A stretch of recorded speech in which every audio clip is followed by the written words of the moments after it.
Hey, just wanted to say I just came out of seeing Thor: The Dark World. Had a lot of fun. I mean, first thing I want to say is that right before I went into the theater, there was a little boy, about maybe 4 or 5, and he just was flexing his muscles and going like a lot right at the front of the door of the theater. So it kind of set up this really, really great excitement about seeing this film. That because it's fun, it's a lot of fun.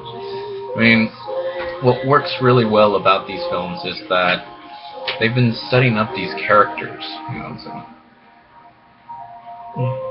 They've been setting up these characters throughout these 3 films, little by little, and so it's a very, very great way to establish characters. It's not too melodramatic. Well, it is melodrama, but it's really effective in just little scenes to establish these characters and what choices that they are going to make throughout the films. Because there's a big plot twist at the end, and I don't know how they're going to pick up on the 3rd film or what they're going to do in Avengers 2 with the characters. So, without really going too much into it, I write these things down, so I'm trying to keep myself in order. All that hype, the fangirl hype that they've done about Loki is well worth it. Tom Hiddleston is amazing as Loki. He's ruthless, he's conniving, he's always up to something.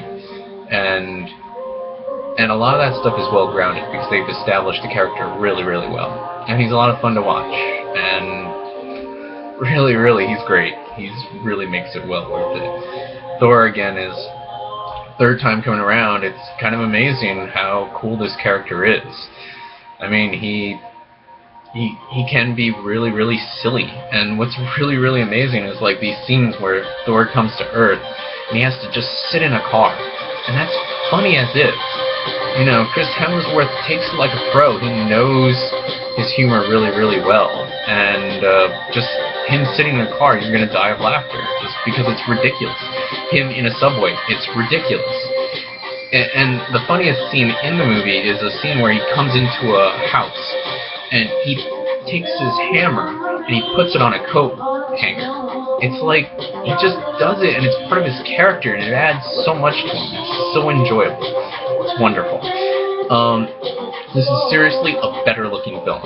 The first film felt like Superman 2, and that's not necessarily a bad thing.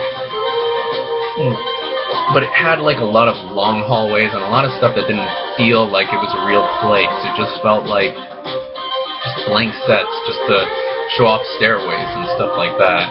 Here it feels like you get to see little shops, you get to see markets, you get to see like spices. You see women, you see doctors, you see children, you see bartenders, you really see a community of people. And there's such a beautiful ethnic diversity in everyone, and that's interesting because you get to see Hogun's realm, and it's this Mongolian world where they're just little tiny farmers, and they're all fighting rock monsters. That's really, really cool. That's so much nicer to see. So much nice tapestry of just so many diversity in here. It's really, really cool. There's just beautiful costume designs. I think I've said this before. If you don't know me, I love the costume designs in here because there's enough color. It feels more like comic booky. It's like it works. It works in a sense of like armor. It works in a sense of patterns and everything. There's a part where Rene Russo's character seems to have a single breastplate right here, much like the Roman female gladiators who would cover one breast, or they just remove their breast altogether. You know, it's interesting. It's a beautiful look, beautiful style. Again, a lot of this is due to Alan Taylor's sensibilities, or the production designers really taking a lot of cues from Game of Thrones. It's a beautiful, beautiful world. Two, the sense of humor is really, really great. I mean, I had a lot of laughs throughout this movie, and a lot of good laughs that don't seem at the expense of what they're trying to establish. The characters are very, very well established, and nothing about them, the humor really does help them a lot. And probably one of the biggest the biggest surprise was the third act was really, really great. A lot of these movies, when they build up these third acts, I mean, even just Natalie Portman says, all physics is going to go out the window, so just saying that alone just gave me the impression this was just going to be a big mess. And to be honest, it was easy to follow, it was fun, and the best thing that I loved, all the supporting characters actually helped. That's something that you rarely see in these movies. It's always one guy, and through big, dumb violence, you solve everything. No, it's like through the help of his friends, he solves his problem. It's really, really a positive feeling. It's something that I hope more movies would adopt. Now the cons.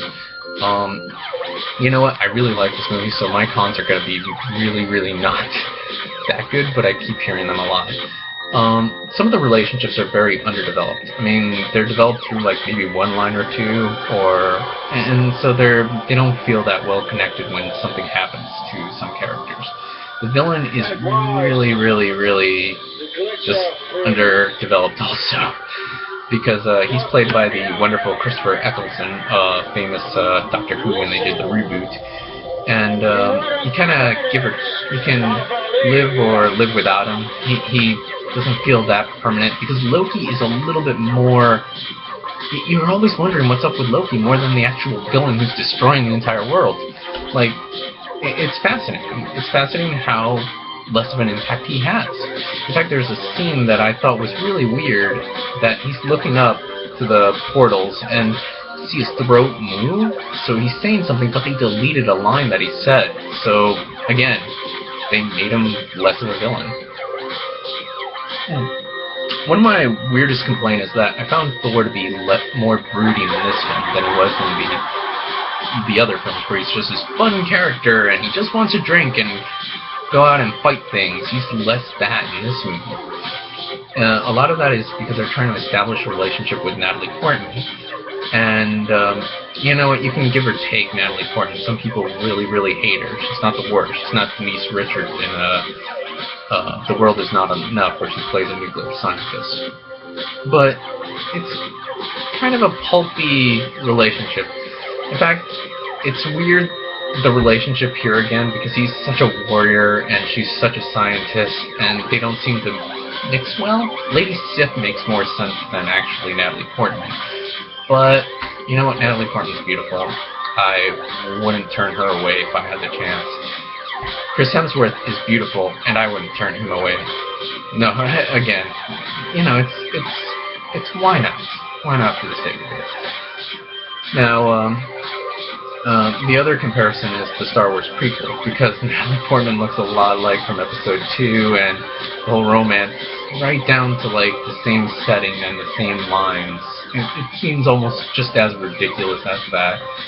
So, I don't know, it's kind of interesting. I mean, a lot of people hate seeing like guns and lasers and swords in an actual battle, but you know what, it works. It's kind of cool. It doesn't seem too ridiculous. It kind of does seem ridiculous half the time, but that's why everyone's comparing it with Star Wars. Sometimes I feel it's like a little bit more World of Warcraft. That also has a lot of weird things being thrown at one another. So who knows? I mean, personally for me, I think it's kind of cool. It's in its own pulpy, kind of just action-y sort of way. The relationship does feel like his, just a bit like This Girl Friday, kind of like throwing lines back and forth at a rapid-fire rate. So I feel like there's this sense of kind of like a simplicity to it, because like at the end of the day, this isn't trying to say emotions or say things about the environment or say things other than that. It's just here to have fun. And what works is that these are characters, and they work in very little lines, and they work in very little things, and they've been building as these movies have progressed. That's why it's kind of amazing that Superman is not as cool as Thor. Isn't that weird? You know, it's kind of weird. When did this happen? I mean, like in the comic books, if you were reading Thor, yeah, you might defend it, but not a lot of people read Thor. But I do want to recommend some comics. I've been picking up Journey into Mystery, starring Lady Sif. really, really awesome female character, strong female character. She, a lot of issues. It's handled by Catherine Imonen, and it's such a cool adventure comic. If you just want to see like a really positive female character, I highly recommend it. And also, it does dabble with a lot of things that the Thor movies are trying to do, and so much fun. Seriously, pick this up. Also, pick up God Butcher and God Eater, which is a series of it's kind of a non-linear storytelling where they're telling the past, the present, and future. Young, just horrible, drunk, irresponsible Thor, and a Avengers Thor, and a King Thor. So you get to see this story about a God Butcher who's going around and he's butchering gods. And Thor is trying to piece it all together through other different timelines, and he interacts with himself. It's a really, really cool comic book. Highly recommend it. Outside of that, go see Thor 2. This movie is awesome. It's fun. It's really, really fun.